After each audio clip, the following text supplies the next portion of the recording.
¿Qué tal, amigos? Dumesit Radio, estamos en tu programa Cátedra, la voz en off que te saluda, Lynn Victoria. Hoy estamos pues en un programa muy interesante, me acompaña nuestro querido coordinador Ogami Rivera, nuestro licenciado Adif García y nuestro querido licenciado Juan Ramón Escala, que pues están con nosotros hoy para tocar un tema muy interesante sobre el enfoque de la realidad constitucional. ¿Es así, verdad? ¿O lo dije medio? ¿Cómo fue, profesor Ogami? ¿Cómo se encuentran?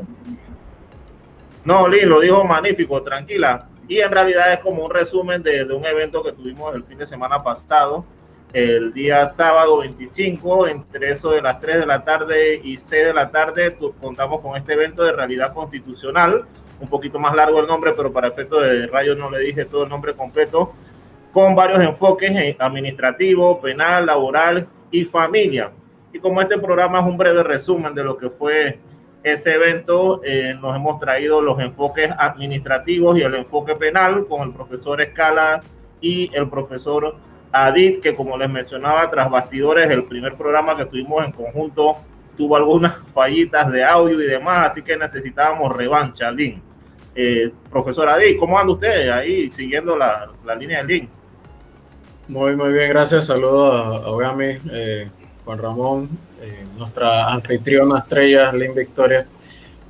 Todo bien, gracias a Dios, en la lucha diaria de la labor de combatir el delito desde la perspectiva del Ministerio Público. Profesor Escala, cuéntenos. ¿Qué tal?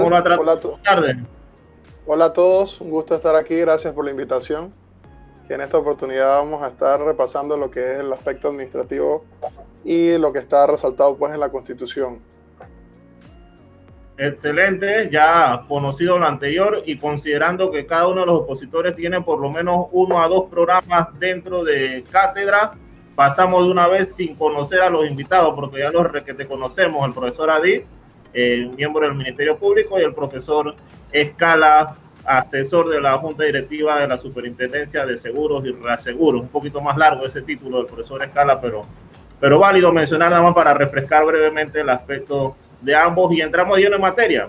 El fin de semana pasado tuvimos el evento, como dije, denominado Realidad Constitucional. Varios enfoques, en el caso de ustedes dos, el enfoque administrativo y el enfoque penal.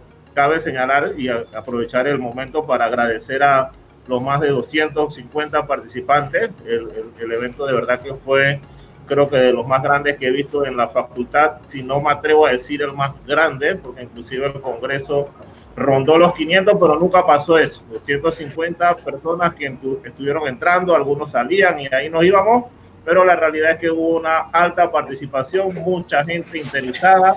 El profesor Escala y el profesor Ali tienen una cantidad de súbditos increíbles, discípulos que querían conocer de su charla, y eso nos apoyó a que el evento fuera mucho más de lo que hubiésemos esperado. Así que agradecido a ustedes dos por su participación ese día. Y bueno, como digo, entrando un poquito en materia ya, empezamos con el enfoque penal. ¿Por qué es importante tomar en consideración la Constitución o el enfoque constitucional dentro de esta rama del derecho, profesora Adit, la rama del derecho penal? De nuevo saludos a todos y a los que nos están viendo por internet también. Definitivamente que el día sábado que tuvimos la oportunidad de participar en esta conferencia del enfoque constitucional desde diferentes disciplinas del derecho, pues fue muy proactiva, muy colaborativa de los alumnos también, como bien lo dijo el profesor Ogami, pues un promedio de 250 alumnos que la verdad fue una experiencia bastante interesante y muy retroalimentadora, ¿no? Para introduciéndonos entonces en tu pregunta, básicamente podemos estar diciendo que el derecho, la Constitución política es la base fundamental, pues definitivamente que de todas nuestras normas de derecho. Y el derecho penal pues no escapa de esa realidad. Dentro de la Constitución política existen un sinnúmero de pilares fundamentales, principios que se van desarrollando a través de las distintas normas. En este sentido, el Código Penal es la norma que desarrolla los aspectos penales de la Constitución política. Hablábamos un poquito de qué es importante la Constitución dentro del derecho penal, básicamente porque desde el artículo 1 del Código Penal se establece que esta materia especial va a girar y debe girar en torno a la dignidad humana. Recordemos un poquito que el derecho penal pues hace alusión a los delitos que se cometan dentro de el engranaje social en el que nos encontramos. Nuestra organización social es de manera que existen reglas que en acuerdo entre las autoridades y el pueblo se ha delimitado qué es correcto y qué no es una actuación correcta. Por ende, como las actuaciones incorrectas son las tipificadas como delitos, las que se apartan de ese parámetro de moralidad y de rectitud que en norma general la sociedad acepta, entonces como son actuaciones humanas, igualmente todo lo que devenga de ello va a tener que ser con atención a la dignidad del ser humano. Estamos tratando con personas que si bien delinquen, transgreden la norma penal, ello no implica que el proceso deba ser igual de transgresor que lo que ya fueron ellos. Por ende, desde el primer artículo, la dignidad humana es básicamente la piedra angular del proceso penal. Todos los procedimientos deben observar el respeto a la persona como tal. Estoy muy claro en que muchas personas pues tienden a pensar de que el delincuente, ¿por qué tiene tantos derechos? Y la víctima no tiene derechos. No es del todo cierto, precisamente porque la víctima sí está debidamente asistida, si tiene la opción de contratar un abogado particular, incluso también hay defensoría de oficio, defensoría pública de víctimas. Tiene un catálogo de derechos dentro del Código Procesal Penal. No es muy cierto que tenga más o menos derechos que un imputado, pero la verdad es que siempre se ha escuchado en el argot popular el tema de que el delincuente es más protegido que incluso la víctima o el denunciante.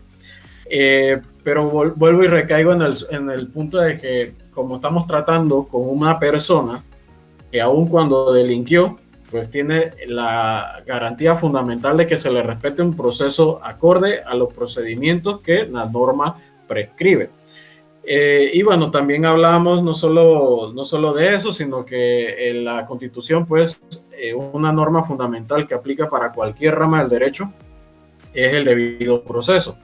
El debido proceso dentro del proceso penal, pues, definitivamente va a tener una relevancia sustancial. El artículo 32 de la Constitución, pues, nos establece que nadie puede ser juzgado sino por autoridad competente para conocer un hecho previamente descrito como delito. O sea, no puede haber tribunales constituidos ad hoc ni tribunales inventados, por decirlo así, para tratar a un delincuente en específico. Tiene que estar un tribunal previamente constituido y específicamente delimitada su competencia para conocer determinados hechos punibles. Más de una sola vez por la misma causa. Igual se aplica en otras ramas del jus puniendi, del derecho punitivo del Estado, pero dentro del derecho penal, pues también no puede una persona ser sancionada dos veces ni investigada por la misma causa. Es el mismo hecho jurídicamente relevante. Aquí también hago una explicación. De un solo hecho pueden derivar distintos tipos de responsabilidades, que entonces ahí estamos ante el tema del derecho penal, el derecho administrativo, derecho patrimonial, derecho disciplinario, incluso fiscal, si de allí, de esa circunstancia deviniera algún tipo de responsabilidad en impuestos, ¿no?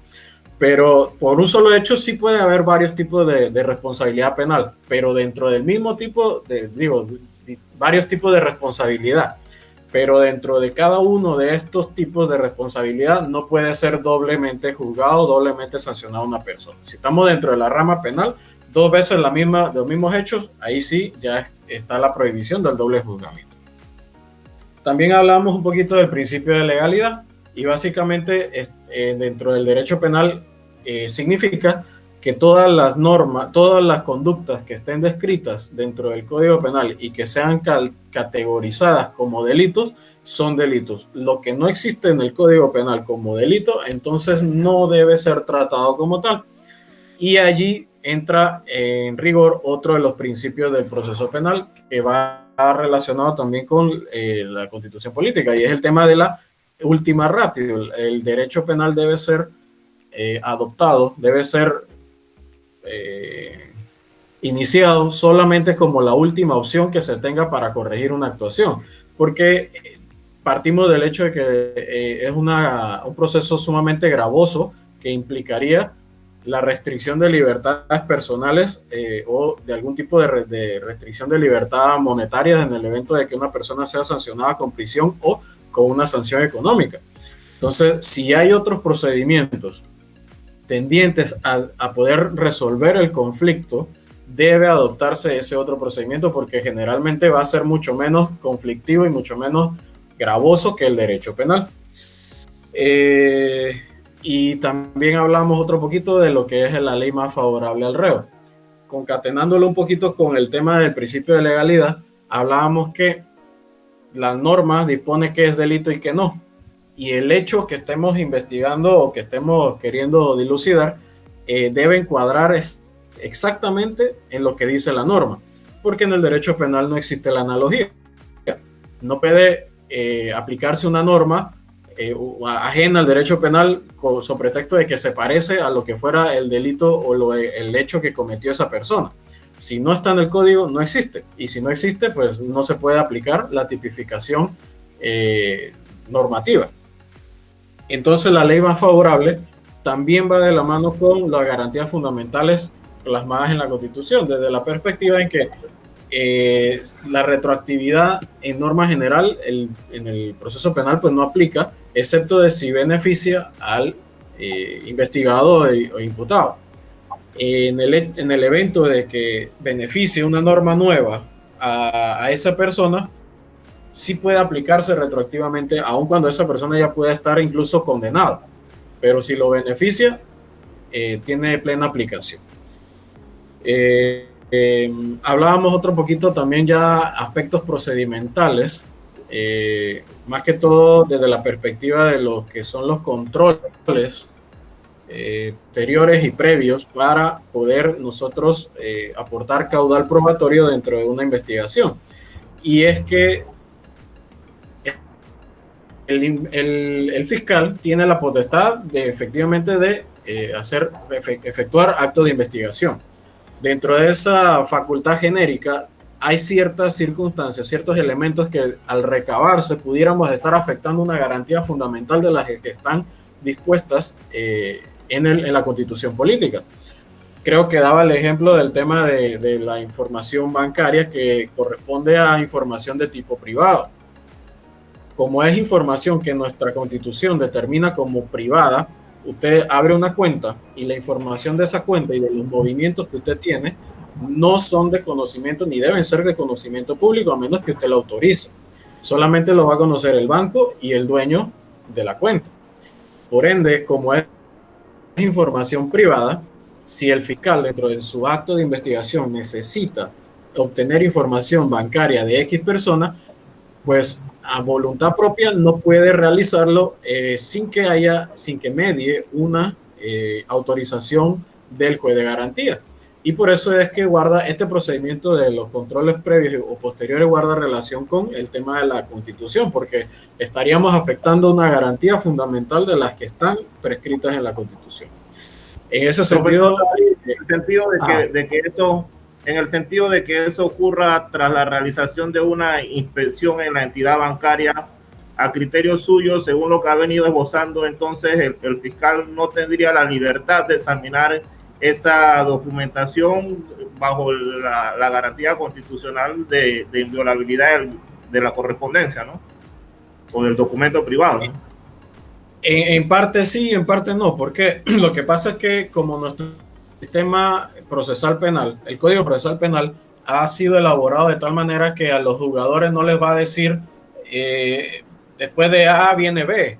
O sea, no está tan taxativo como para limitarle las facultades a los jueces, sino todo lo contrario. Está hecho de tal manera que el juzgador deba adoptar ciertos criterios interpretativos en muchas ocasiones. Entonces, ¿qué sucede con el tema de la correspondencia o información bancaria que es de índole privado? Algunos jueces dentro del SPA, hablando de aquí del Distrito de Panamá, que hay, si mal no recuerdo, son como 18 jueces de garantía, hay algunos jueces que son del criterio que debe operar el control previo, es decir, pedir primero autorización al juez para que el fiscal pueda ir al banco a obtener la información que le explicó que va a obtener. Hay otros jueces que son del criterio que debe ser control posterior, que eso es un acto de investigación que el fiscal plenamente puede ir, solicitar la colaboración del banco, que el banco le responda, y entonces yo dentro del periodo de 10 días, que es los artículos 314 y 317 del Código Procesal Penal respecto a la incautación de datos, dentro de ese periodo posterior de 10 días, entonces se somete a control y el juez lo convalida. Hay otros jueces de garantía que incluso son del criterio que eso no necesita ningún control. Hay otros que dicen que necesitan los dos controles. Entonces, estamos en un vaivén de circunstancias en que dependemos de qué juez nos toca para saber cómo actuar. Es muy importante lo que ha venido señalando, profesor Adit, y en alguna medida, digamos que en el caso de requerirlo, entendería yo que inclusive el criterio sería si yo pido información bancaria a través de un oficio, porque estaríamos hablando de lo mismo, de que el banco me va a suministrar información de carácter privadísimo de la persona sobre la cual yo estoy requiriendo, y quizás sea un poquito burocrático el procedimiento únicamente para obtener esa información versus lo que era el sistema inquisitivo, pero las garantías fundamentales literalmente no pueden verse sometidas a burocracia. No podemos decir, no, es que es muy burocrático, es una garantía fundamental. Como hemos mencionado, la Constitución es lo máximo que puede tener en normativa Panamá, así que debe respetarse. Cambiando un poquito el enfoque, ahora nos vamos con el derecho administrativo, y que es el tema de la experticia del profesor Escala. Cuéntenos, profesor Escala, ¿cuál es la realidad constitucional en materia del derecho administrativo, profe? Bueno, la mera existencia del derecho administrativo está en la Constitución. Sin la Constitución no hay derecho administrativo. Eso es un tema que tenemos que partir de un principio bastante fundamental. Como se había mencionado el día sábado, pues en la clase, en la reunión, un seminario, se mencionó que mediante el artículo 18 de la Constitución prácticamente se crea lo que es el derecho administrativo a nivel nacional, vamos a llamarlo así. ¿Por qué? Porque se limita lo que es la actuación de los servidores públicos. Entonces, se comenta pues que el derecho administrativo es una rama del derecho público, ¿verdad? Porque es interés de todos los particulares, y que también tiene responsabilidad lo que es el Estado en las gestiones de dicha materia. Es una rama del derecho público que se encarga de lo que es la regulación del Estado ante los particulares mediante sus instituciones públicas, ¿no? Que existen casualmente para brindar este servicio a la ciudadanía, para lo cual fueron creadas y dar respuesta ante las necesidades básicas de los ciudadanos. Entre esas necesidades, vamos a llamarle, está el servicio de educación, el servicio de trabajo, el servicio de familia, el servicio de un régimen agrario, de un régimen ecológico, la protección al consumidor, temas, ¿cómo se llama? Temas de seguridad social, seguridad pública, los estamentos de seguridad como la Policía Nacional, como lo que es Senan, Senafron, el SPI, son instituciones, ¿verdad?, del Estado, y en principio su nivel fundamental de ser concebidas como tal parte de la Constitución, específicamente de la situación que conocemos como garantías fundamentales. También se mencionó ese día. Las garantías fundamentales pueden ser divididas en lo que son individuales o también las sociales.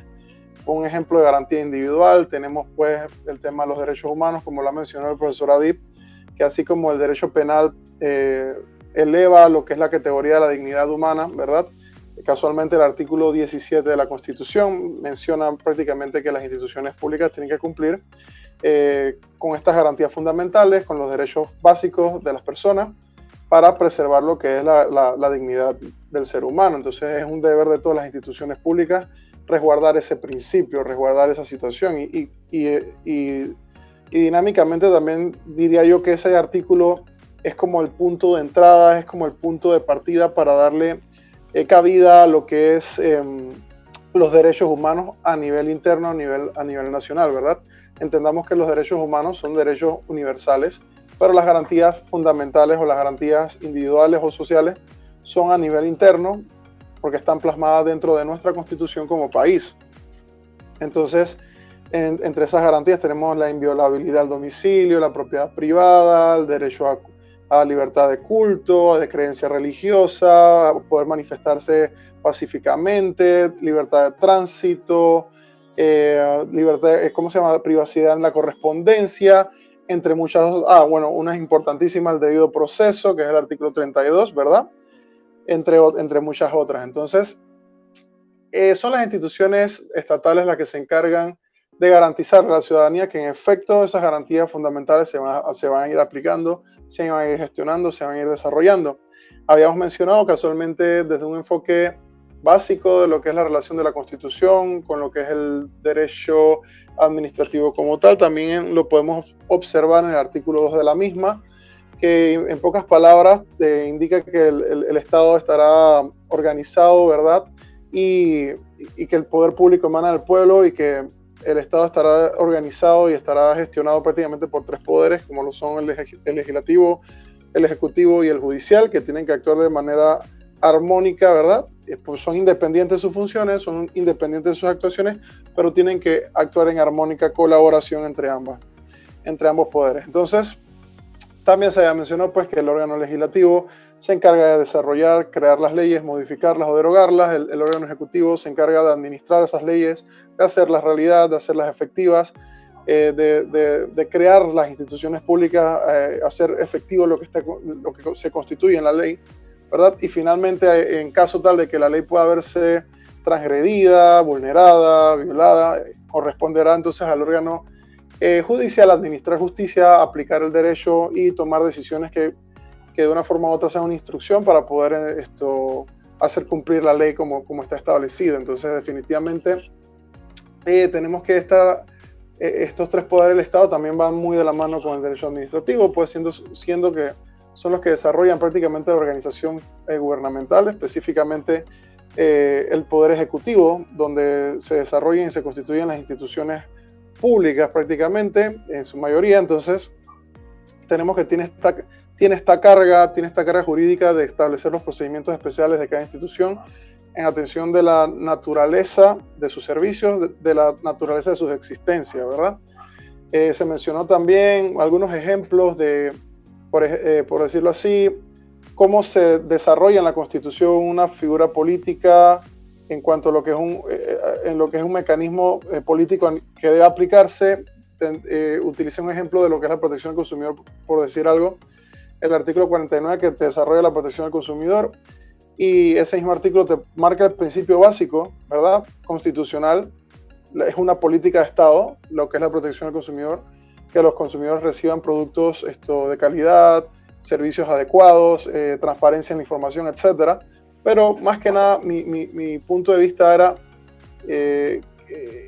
nos vamos a encontrar mucho en la Constitución estos párrafos que indican la ley se encargará de reglamentar, de desarrollar, de hacer efectiva el ideal establecido aquí en la Constitución. Ese es un ejemplo. Entonces, ahí yo también había explicado que la ley, en ese caso, se encargaba de desarrollar esa idea constitucional, y eso era un ejemplo. Así como está la protección del consumidor, está lo que es el derecho de trabajo, está lo que es el derecho de familia, el derecho educativo, entre muchas otras situaciones, ¿no? También hablamos de lo que era el sistema penitenciario, cómo la Constitución te marca un ideal, te marca un parámetro a seguir y que debe ser cumplido por las autoridades, y que en efecto es la autoridad la que se va a encargar de hacer valer la Constitución. Entonces se realiza mediante una ley y después mediante entonces lo que es la administración de la propia institución como tal para que sea efectiva, para poder entonces cumplir específicamente lo establecido pues en la Constitución. Así que, en definitiva, el derecho administrativo tiene muchísima relación con la Constitución. Sin la Constitución prácticamente no existiera, no tendría razón de ser. Entonces, partamos del hecho que la Constitución te marca una pauta, un modelo a seguir, te marca una idea, te marca un principio, una orientación política en el sentido, pero no estamos hablando de política partidista, ¿no? Estamos hablando de políticas, de lineamientos a seguir en nuestro Estado. Entonces, ¿cuáles son las ideas? ¿Cuál es la política de Estado en materia de salud? ¿Cuál es la política de Estado en materia de trabajo? ¿Cuál es la política de Estado en materia agraria, seguridad social, entre otras cosas? Ese es el tipo político que me estoy refiriendo. Simplemente los lineamientos que te marcan como base para efectos de hacer cumplirlos y que en efecto entonces resguardar lo que es un debido proceso, resguardar lo que son los derechos humanos, las garantías fundamentales tanto individuales como sociales. Simplemente termino esta pequeña introducción reiterando pues que todo servidor público solo puede hacer lo que la ley le indica. La Constitución te marca ese panorama de entrada y a partir de eso entonces el desarrollo de lo que es la gestión de la administración pública, de lo que es la administración estatal, tiene que basarse estrictamente en lo que está escrito por ley, ¿verdad? Entonces, en ese sentido, resguardar, proteger lo que es el principio de legalidad para efectos de hacer valer los objetivos constitucionales que tenemos como país. Si tiene alguna consulta, licenciado Gami, con mucho gusto estamos aquí pues para poder solventarla. Profesor Escala, me quedo con usted ya que acaba de terminar con unos temas que creo que van en la misma línea con respecto a lo que las limitantes que tienen al servidor público de acuerdo al artículo 18, pero esta vez vinculándolo un poquito con el artículo 2 de la Constitución Política de la República de Panamá, que en pocas palabras dice que el poder es ejercido por el Estado por medio de sus tres órganos, en este caso el legislativo, ejecutivo y judicial, lo que en la teoría conocemos como la separación de funciones. Es importante esto desde el enfoque de vista o desde el punto de vista del derecho administrativo, el principio de separación de funciones, don Escala. Bueno, en efecto, no vamos a referirnos tanto que sea importante para el derecho administrativo porque vamos a decir que ya está debidamente plasmado, ¿no? O sea, más que la importancia es que el derecho administrativo tiene que cumplirlo y aquellos gestores tanto del órgano legislativo, del órgano judicial, del órgano ejecutivo, tienen que respetar el panorama constitucional, lo que está establecido en la Constitución. Entonces, si no se respeta, simplemente no existe esta seguridad jurídica, esta certeza de la aplicabilidad de lo que está escrito. Por tal razón, si la pregunta está basada en la importancia, definitivamente es muy importante, pero más que ser importante es una instrucción, o sea, es una ordenanza, es un modelo a seguir que tiene que ser acatado, sea de manera, ¿cómo se llama?, de manera tácita. Entonces, partimos que hay varios amarres constitucionales.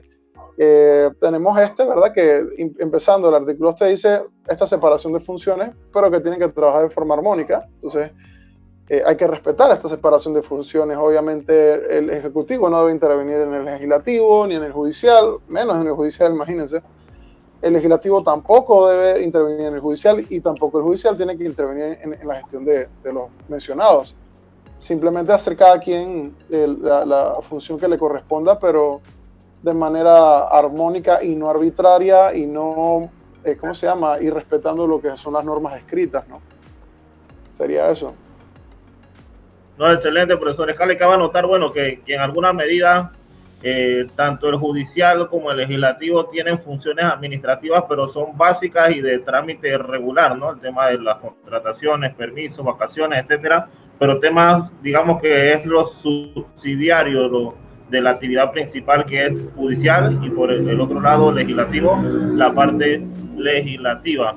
Profesor Adino, vamos con usted con la siguiente pregunta y quizás enfocándonos un poquito más en los aspectos internacionales, obviamente con un enfoque penal y la importancia que esto tiene para la rama del derecho sobre la cual usted está desarrollando el día de hoy. El artículo 4 de la Constitución nos dice en 10 simples palabras: la República de Panamá acata las normas del derecho internacional.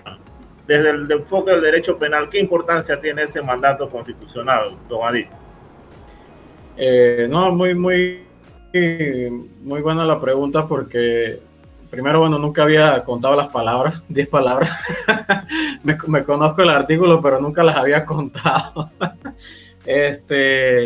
Definitivamente que el derecho internacional implica compromisos que el país eventualmente va adquiriendo, y que en materia penal ha sido fuente de muchas de las conductas punibles que hoy día contamos dentro de nuestro Código Penal. Todo lo que como todo en el derecho, es evolutivo. Probablemente nuestro Código Penal actual data del 2007, el anterior del 82, y así nos vamos para atrás. Entonces, en el Código del 82 probablemente no existía alguna de las conductas que nosotros ahora mismo contamos en nuestro código, que data del 2007 para acá. Un ejemplo de ello son los delitos informáticos. En el 82, creo que en Internet existía. El Internet vino a ser inventado como en el 90, por ahí, si no caigo en una imprecisión. Entonces, ¿qué delito informático iba a haber si no había el elemento principal, que era la informática, ¿no? Entonces, a nivel internacional, Panamá ha suscrito una serie de tratados internacionales, memorandos de entendimiento, quizá también los han mencionado, en los que se aborda estas nuevas temáticas delictivas que eventualmente son transcritas y aprobadas a nivel interno dentro del Código Penal. Estas convenciones de anticorrupción, delito de blanqueo de capitales, que ya viene desde la perspectiva del Grupo de Acción Financiera Internacional y del Grupo de Acción Financiera Latinoamericano, GAFI y GAFILAT, que muchas veces son compromisos en los que Panamá se ve obligado a cumplir a nivel legislativo interno. Y en ese sentido, el derecho internacional, a través de estos instrumentos de acuerdo mutuo entre países, pues implica, primero, la obligación de cumplir lo que allí se está firmando, y segundo, la contraprestación en el sentido de que en el derecho interno debe aplicarse y reproducirse para evitar que esas conductas sean deliberadamente cometidas.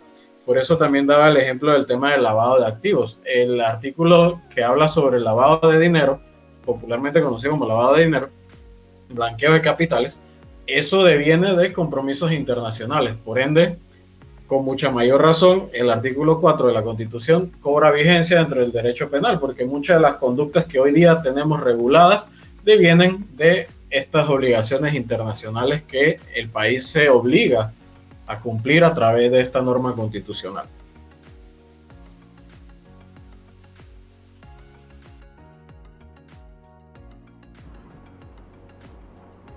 Excelente aporte, Prof. Adil, y me quedo con usted porque dentro de las materias, digamos, que más he visto que ha dictado con nosotros está la materia de derechos humanos.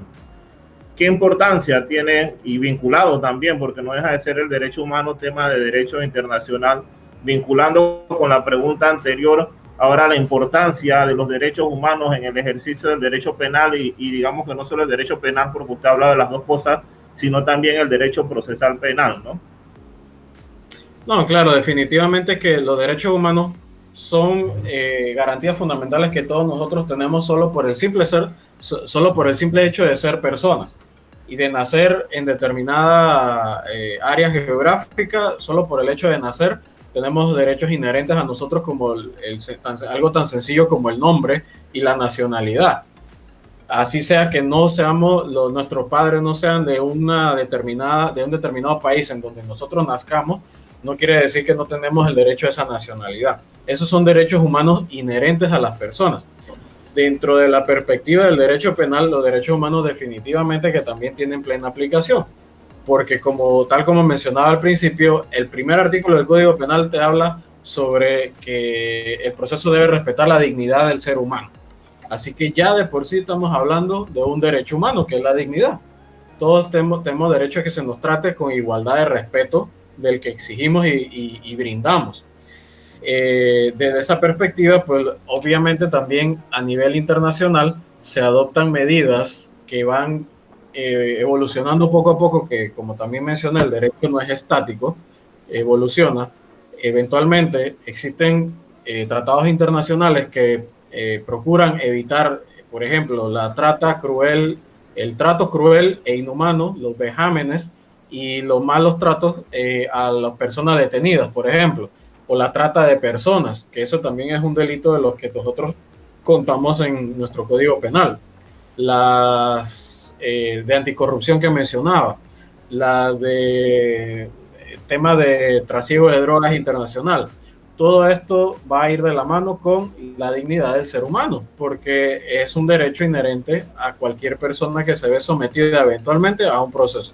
Eso, desde el aspecto procesal, implica que cualquier procedimiento que se pueda aplicar dentro de en nuestra índole de privacidad o en nuestro cuerpo como imputados, pues me refiero a un imputado, eso debe llevar la previa autorización de quien está autorizado para poder transgredir esa garantía fundamental, que es un juez de garantía.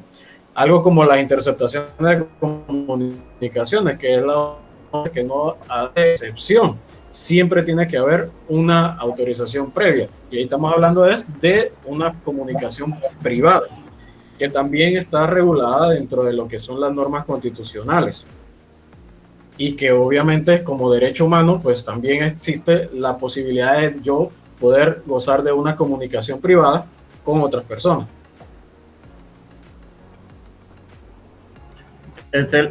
Excelente, profe. Ahora cruzamos al profesor Escala y lo voy a vincular con la parte inicial del profesor Adit.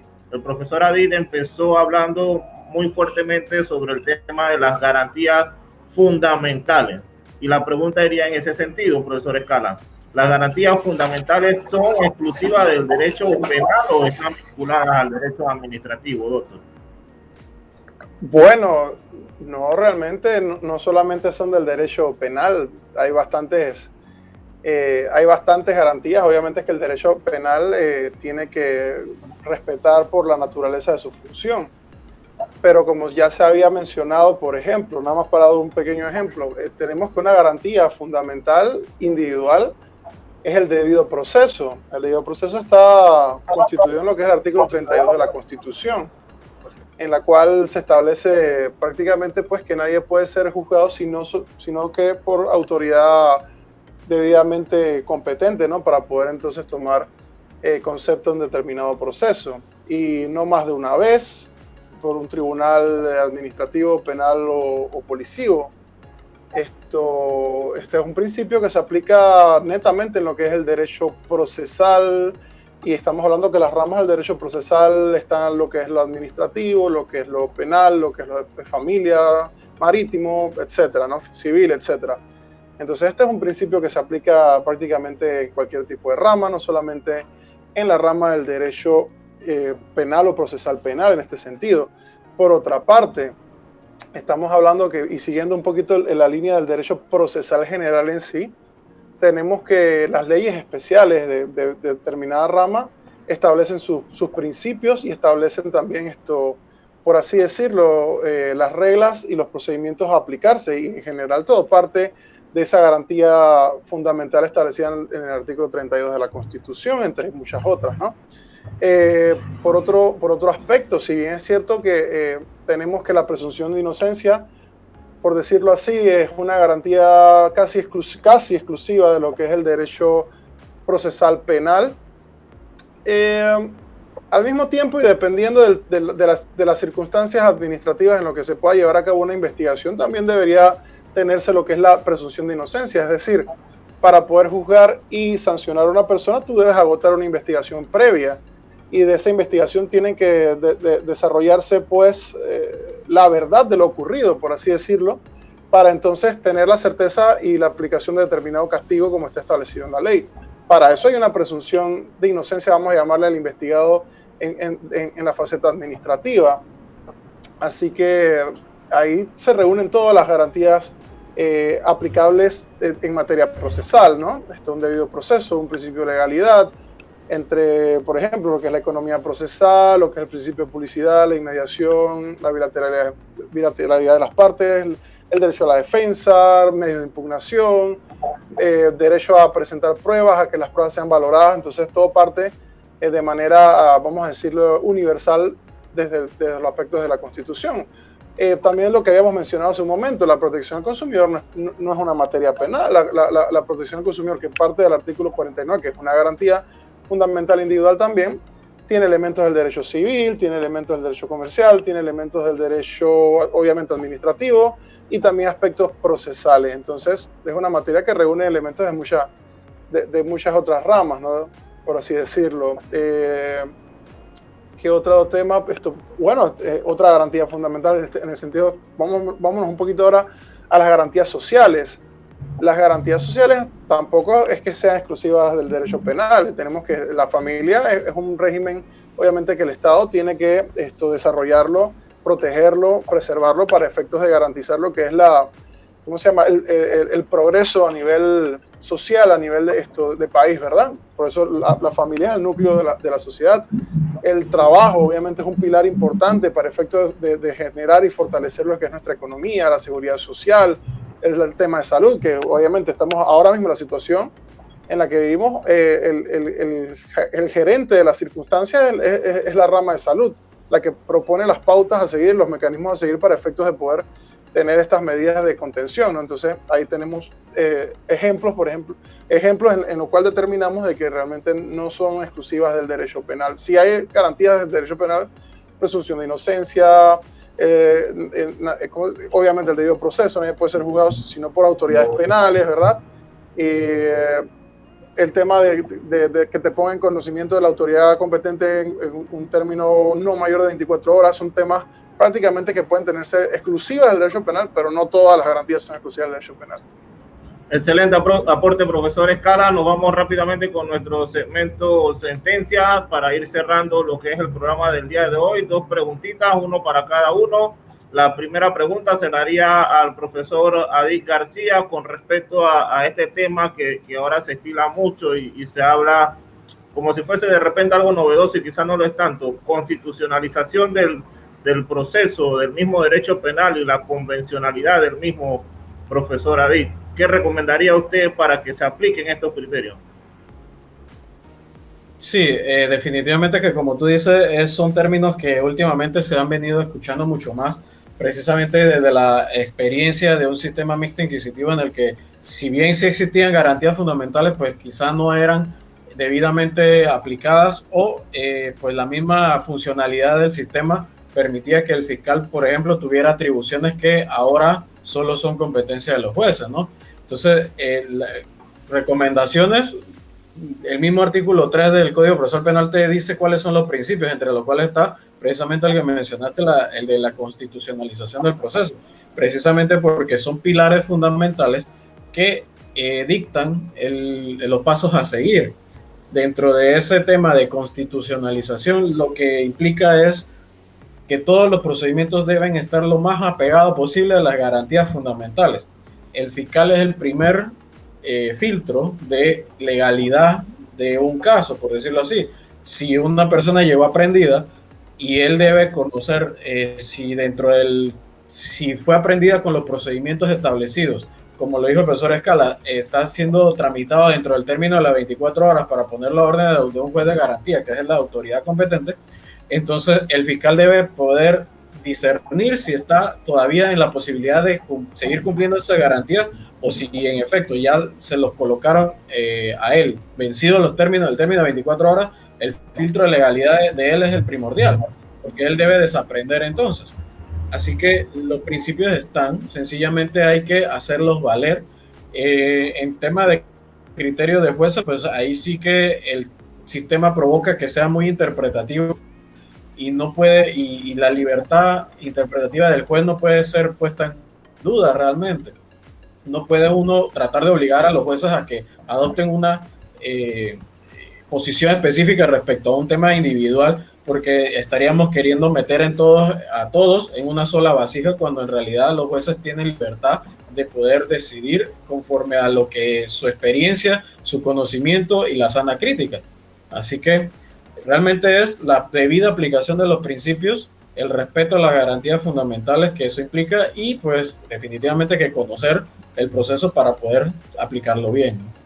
Mucha claridad en los conceptos que ha venido virtiendo profesor Adil. Nos quedamos entonces con la segunda pregunta del segmento sentencia. Vamos con el profesor Escala, una breve respuesta con respecto a la siguiente consideración. Profesor Escala, dentro de la administración pública está la forma de comunicarse de la administración pública a través de los actos administrativos, considerando que la comunidad umesista cuenta con muchos servidores públicos.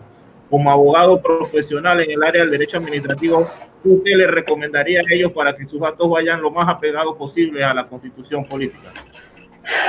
Muy bien, esa es una muy buena pregunta y es un buen mensaje, puesto que casualmente en clase había mencionado de que tenemos que muchos de los servidores públicos, que gran parte de ellos no son abogados, pero tienen que ver también con asuntos legales, desconocen el contenido de la Constitución, desconocen derechos básicos para la ciudadanía y me parece prudente e importante por lo menos nuestros estudiantes que sean servidores públicos y que de una forma u otra requieran mayor concepto o mayor tecnicismo al momento de ejercer su función como tal.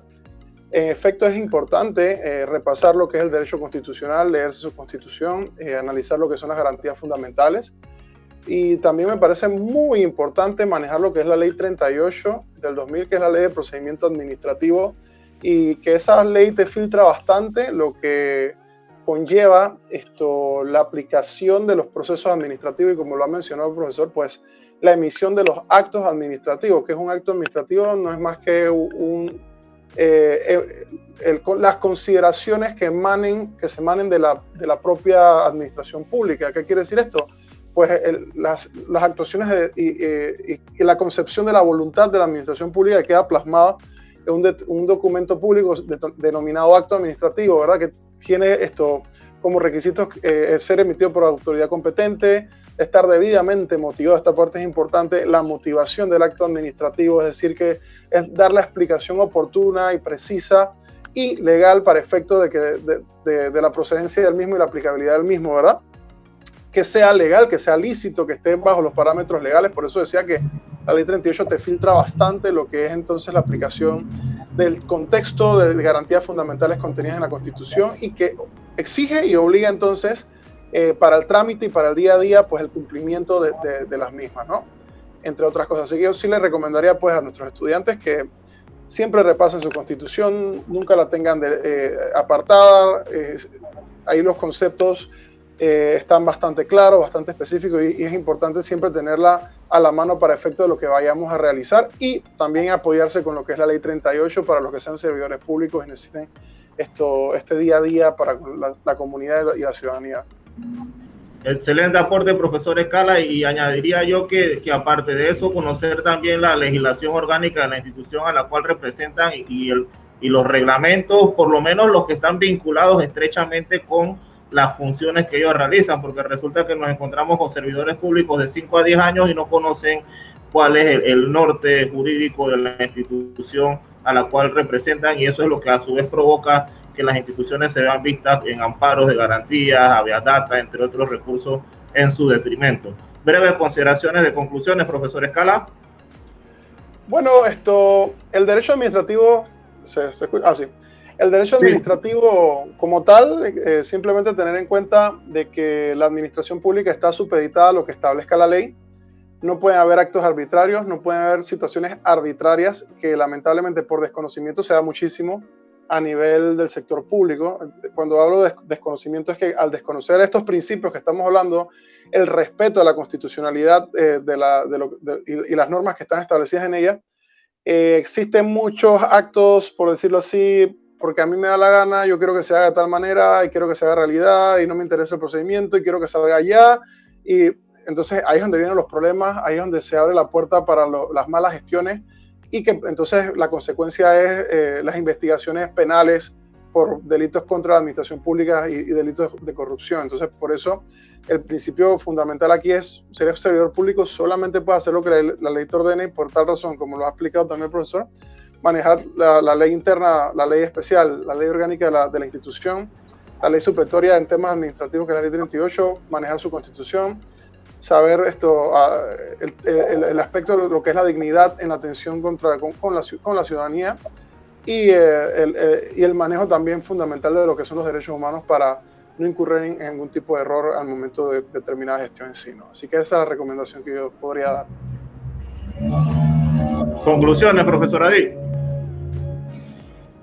Sí, bueno, rapidito, me hago un poco eco de lo que decía el profesor Escala del tema de que cualquier persona, no solamente estudiante, sino también el común ciudadano, debe conocer su constitución, porque la verdad es que, y como el profesor Escala no me dejará mentir, el lema de la Codeco, un ciudadano informado tiene poder. La verdad es que al nosotros conocer nuestros derechos, nuestras garantías fundamentales, podemos hacerlas respetar y valer de una mejor manera. El derecho penal no escapa de esa realidad, es un poco incomprendido, pero es una rama del derecho punitivo del Estado, que es la coercitiva, la que tiene que entrar cuando ya no hay otra circunstancia más que otro proceso más que pueda resolver la anomalía. Por eso también digo que las personas, y trato de destacar, es el principio de la última ratio, que es el derecho penal no puede operar, no puede intervenir siempre en todas las circunstancias. Debe existir otros procedimientos, entre los cuales están los administrativos de justicia de casa de paz, o internos de cualquier institución, disciplinarios, que puedan solventar el conflicto y necesariamente tenga que llegar a instancia penal, porque, vuelvo y repito, es la rama más punitiva del Estado, es la más sancionadora, es la más cruel, por decirlo así, con la consecuencia jurídica, que es la sanción o la pena, ¿no? Así que me quedo hasta allí, y la verdad es que muy atinados los comentarios de ambos. La voz del pueblo. Cerramos con usted, compañera Lynn.